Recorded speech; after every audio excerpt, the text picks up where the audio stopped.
Beer, sex, and advertising. That's the topic that we're talking about here today. Hal, you were talking about you look at these things as a guy. Well, that's what you are. I'm not in the target audience anymore. I'm a little bit outside that 21 to 27-year-old. If you accept the premise increasingly made by many people that pornography, for example, has some influence on crimes of sex and violence against women, then if you accept that premise, why then shouldn't you, it's not a great leap to believe that sexual imagery in advertising may produce similar feelings in men? What do you think about that?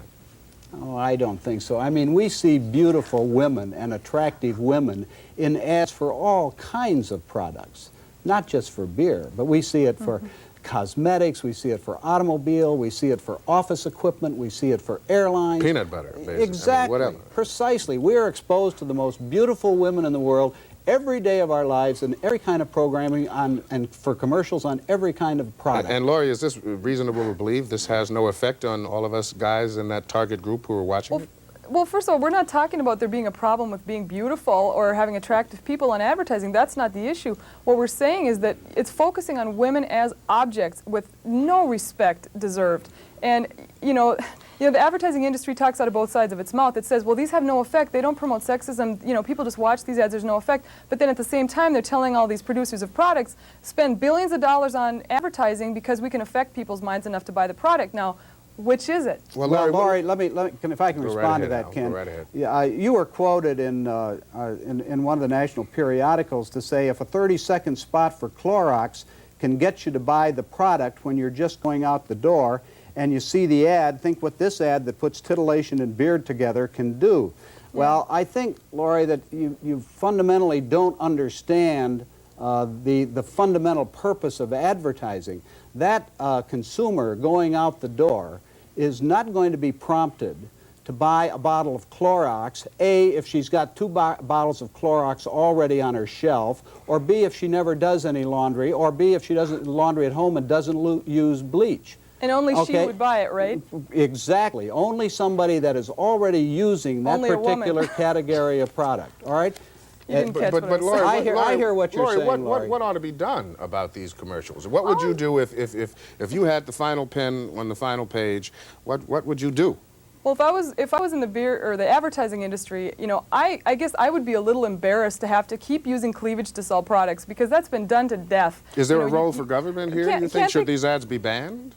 Well, that's not what I'm arguing. I'm arguing that the advertising industry, being they're getting paid as much as they are to come up with ideas, why don't they come up with some new ideas? I mean, that ad with the woman with the heavy metal guitar, you know, the old lady that's doing the ad, I thought that was adorable. I mean, there's a lot of really creative ways to do advertising, and let's get these people thinking. Well, let's take a look at some new ideas. We have a couple of other ads we want to see that some people think is a trend, the new trend in advertising. Let's have a look. Because you believe these trunks shouldn't carry a spare tire. It's the right beer now. Because up here, crisp-tasting beer just comes naturally. It's the right beer now. Because when the whole gang gets together, there's no room for filling up. So reach for the silver bullet, the beer that won't weigh you down. It's the right beer now.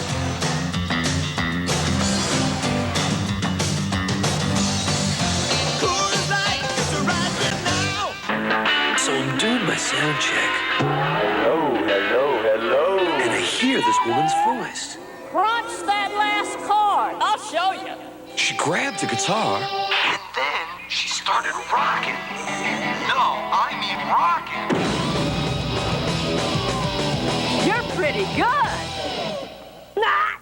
Someone that hot deserves something this cold. Suddenly, I remembered this was a butt spot. I like your style.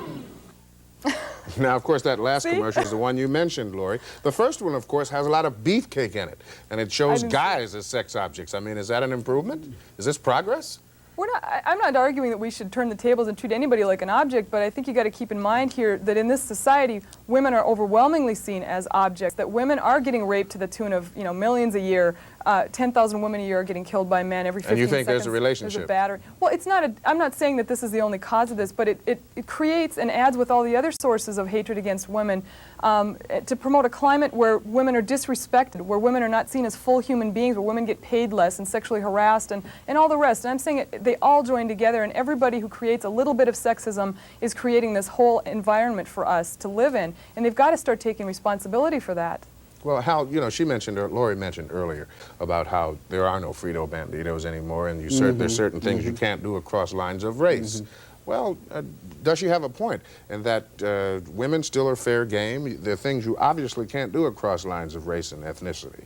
What's the difference Well, here my we're talking feeling about, again is, if beautiful women become a stereotype, beautiful naked women. Let's be clear. Well, We're I talking don't think nearly naked women. No, I don't think. I think there's something that happens ahead of that, Ken, and that is something I mentioned earlier, where I said when all of the advertising in a category, or even a good portion of it, starts to look the same, then marketers are going to abandon it simply because it's not going to be working. Quite frankly, when I first saw this commercial, watching it, and again, I'm outside of the target. Which commercial were we talking The first one, the one for Swedish Bikini Old team. Milwaukee. When I first saw it, I didn't quite realize what I was watching. I didn't get the joke, all right?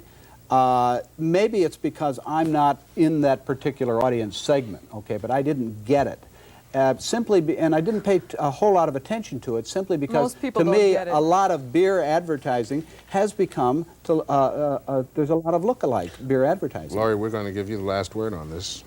Well, they say it's a parody, but you know, their first excuse was that it wasn't sexist, and then a month later, the counsel from Stroh said, well, it may be sexist, but there's no law against that. Now all of a sudden, when the lawsuit has become public, it's a parody. I mean, I think they've become more savvy with their excuses for this crap, and I just think the whole industry needs to look at itself. I'm sorry, I got to stick in the last word. I don't think that they intended for it to be sexist. Nobody goes out and purposely alienates a portion of their audience, their primary audience, or their employees. That is simply absurd, and I can't Look at their latest accept that. Augsburger beer ad. Look at that. That's in the Lori, Chicago I'm Reader. sorry. That's sexist as can be. We're going to have to leave it there, but I'm sure we'll all stay tuned to what's coming up next. Thank you. Stay with us. We'll be right back.